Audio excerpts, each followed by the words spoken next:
The goal of this project is to design a feeding system for the lemurs at the Duke Lemur Center that can be placed 15 to 25 feet up a tree in order to simulate how they feed in the wild. Currently, the feeding system at the Duke Lemur Center holds food lower than the level where lemurs naturally find their food. This causes numerous problems between the different species of lemurs, as it is unnatural for them to be just 4 feet above the ground.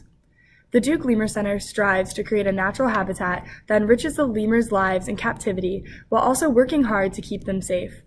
Our new feeding system must fit the needs of both its users, the lemurs and the feeding staff. As of Friday, December 15, 2017, our group has manufactured and tested a final prototype of a lemur feeding system. We performed a durability test by lifting a 5-gallon bucket full of water, which the system successfully supported. We performed another durability test by lifting Emery, who is approximately the weight of our design criteria. We followed these tests with a water retention test by pouring the 5 gallons of water on top of our prototype. Our device successfully drained all the water. It is ready to be sent to the Duke Lemur Center for further testing and approval by their staff. Part of the design criteria is that 90% or 9 out of 10 of the Duke Lemur staff consider our prototypes safe for lemurs. The staff will also evaluate our design's aesthetics and ease of use. If our design is approved, our prototype will be installed in the free-ranging habitat of the Duke Lemur Center. The final prototype consists of 3 major design blocks: the tree-mounted cantilever, a hanging basket for food, and a covered crank. The wire then feeds into the aluminum cantilever arm, where it runs over 2 stationary pulleys before exiting through a PVC pipe. The roof and walls of the cantilever are made from 16th-inch aluminum sheets that were cut with a plasma cutter from a single 2x4-foot sheet. Before these pieces were taken to be bent into shape, holes were drilled for all of the bolt connections that the pieces would need. We decided to bend the aluminum rather than bolt pieces together in order to decrease the sharp edges of our design for lemur safety. The cantilever arm suspends the pulleys from 2-inch rods that are held in place by plates bolted into the sides of the arm. The 2 aluminum walls of the cantilever are bolted together with 9 bolts, and each bolt runs through a 2-inch spacer made from aluminum pipe. Corner brackets also help hold the walls together. A roof on top of the cantilever helps it shed water, and the graded floor allows water to drain out. One of the safety requirements of the system was it must not accumulate water. The whole cantilever will be attached to a tree with 4 6-inch long lag bolts. The crank was purchased from an outside vendor, and we replaced its cable with 50 feet of plastic-coated galvanized steel cable. We chose this specific cable in order to meet our design criteria of having less than 1 inch of unsecured rope.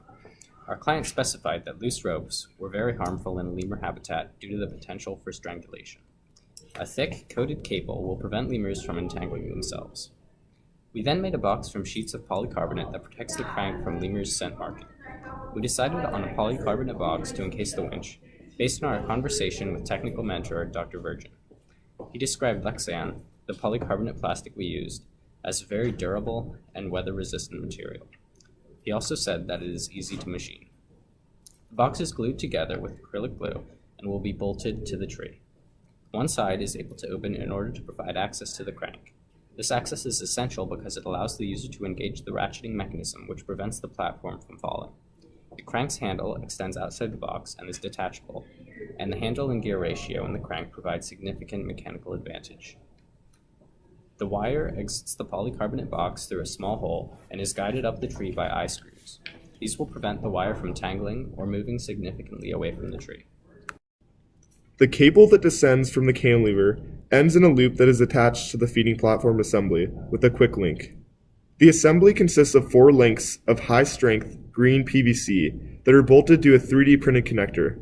We ordered green PVC in order to fit our design criteria for aesthetics. The Duke Lemur Center staff will evaluate our prototype's appearance as well as its safety. Its 3 downward pointing arms attach to and suspend a stainless steel colander with 3 S-shaped carabiners. We use carabiners to connect the colander to the PVC piping in order to detach the colander to be sanitized. The colander we ordered fits in the 18 by 18 by 11 inch sanitizer from the design criteria and can withstand the 165-degree heat of the sanitizer. We also decided on a colander to hold food because it fits our design criteria of not holding more than 1 milliliter of water. The colander is also significantly less than 20 pounds and meets our design objective for convenience of the user. The top of the assembly has a 3D printed piece that helps guide it into the PVC pipe in the cantilever and greatly reduces the ability of the platform to swing. This will prevent the somewhat flexible colander from striking the tree and deforming or harming lemurs. The whole platform assembly has been tested at Wilson Recreation Center and is capable of supporting 80 pounds. When tested, the full feeding system was attached to a railing and was capable of successfully raising and lowering With all the corrosion-resistant materials we have chosen and our successful test for durability, our prototype should last for at least 1 year, which meets our design objective. The pulley system was designed for minimal friction in order to lengthen our prototype's lifespan. In addition, all of the materials purchased were rated to withstand a load greater than 100 pounds. After our design prototype was put together, we explored every inch of our system, feeling it for sharp edges. If any sharp edges were found, we sanded or bent the material to meet our safety constraint of not harming lemurs. The sharpest aspect of our design were the holes cut in the colander to attach the carabiners. We solved this problem by attaching rubber grommet that fit into the holes to cover all exposed metal edges. We also discovered that a few of the bolts sticking out of the cantilever arm seemed questionably sharp. In order to be safe, we attached stainless steel bolt covers. A clear limitation of this design was the crank that we purchased. It has a gear ratio that is very large to create mechanical advantage. However, this is unnecessary for the amount of weight lifted, and it increases the time it takes to lift the platform to the desired height. The ratcheting mechanism in the purchased crank also engages somewhat unreliably, and as a result, it should not be operated with one hand. Another limitation of the design is that the 3D printed parts in the platform assembly are not rated to stand up to the heat of the sanitizer.